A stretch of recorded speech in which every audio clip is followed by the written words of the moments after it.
ओम शांति। आज 9 मार्च 2024 है। आज की साकार मुरली में बाबा ने बताया कि बाप की ड्यूटी सबसे ऊंची है। वो ड्यूटी करने ही बाबा इस संगम युग पर इस धरा पर अवतरित होते हैं, जिसकी यादगार शिव जयंती हमने कल मनाई।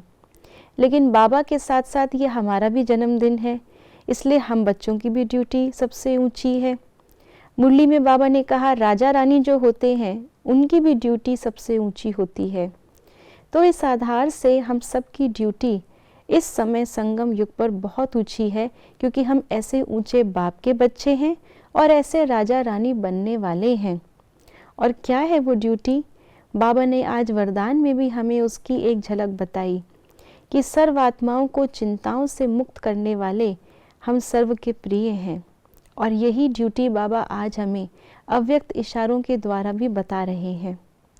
तो सुनते हैं आज के बाबा के अव्यक्त इशारे। जो सर्व प्राप्तियों के नशे में सदा हर्षित रहते हैं, उनका मन, वाणी और कर्म सर्व आत्माओं को खुशी का दान देता रहेगा।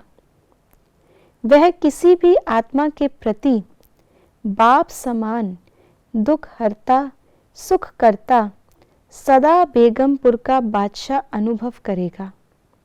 बादशाह अर्थात दाता। हम बच्चों का जन्म शिव बाबा के साथ ही होता है। ये यूनिक जन्म है हमारा। हमारा जन्म बाप के समान है, हमारी ड्यूटी बाप के समान है, तो हमारी स्थिति भी बाप समान होनी चाहिए। हमारा गायन भी बाप समान है। यहाँ तक कि तो देवी देवताओं को दुनिया वालों ने भगवान ही मान लिया, जबकि वो हैं देवी देवताएं, भगवान की रचना। तो भगवान ने अपनी रचना में इतने अपने गुण भर दिए, इतना उन्हें कर्तव्य में अपने समान बना दिया कि जिसने वो धारण किया वो बाप समान अर्थात बाप ही लगने लगा दुनिया वालों को। वो देवी देवताएं तो फिर भी कुछ नहीं करते, फिर भी बाप समान लगते हैं। तो जो प्रैक्टिकली सब कुछ कर रहे हैं वो कितने बाप समान होने चाहिए। और हमारे इसी रूप की प्रारब्ध है जो देवी देवताएं सबको भगवान ही लगते हैं। तो क्या ऐसा कर्तव्य हमने संगम युग पे किया था पिछले कल्प, उस पाठ को इमर्ज करवा रहे हैं बाबा। बाबा कहते हैं कि भगवान के बच्चे, दाता के बच्चे बादशाह अर्थात दाता ही होंगे। और इस समय हमें सर्व आत्माओं को क्या दान देना है? आज बाबा ने कहा जो हमारे अंदर प्राप्तियां हैं, उन प्राप्तियों का अनुभव उन आत्माओं को भी कराएं।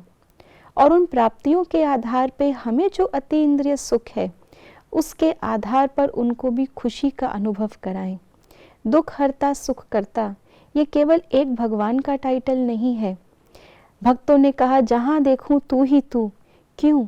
क्योंकि अंत समय जहाँ उनको दिखाई दे रहे थे भगवान के बच्चे, सारे ही दुख हरता सुख करता दिखाई दे रहे थे।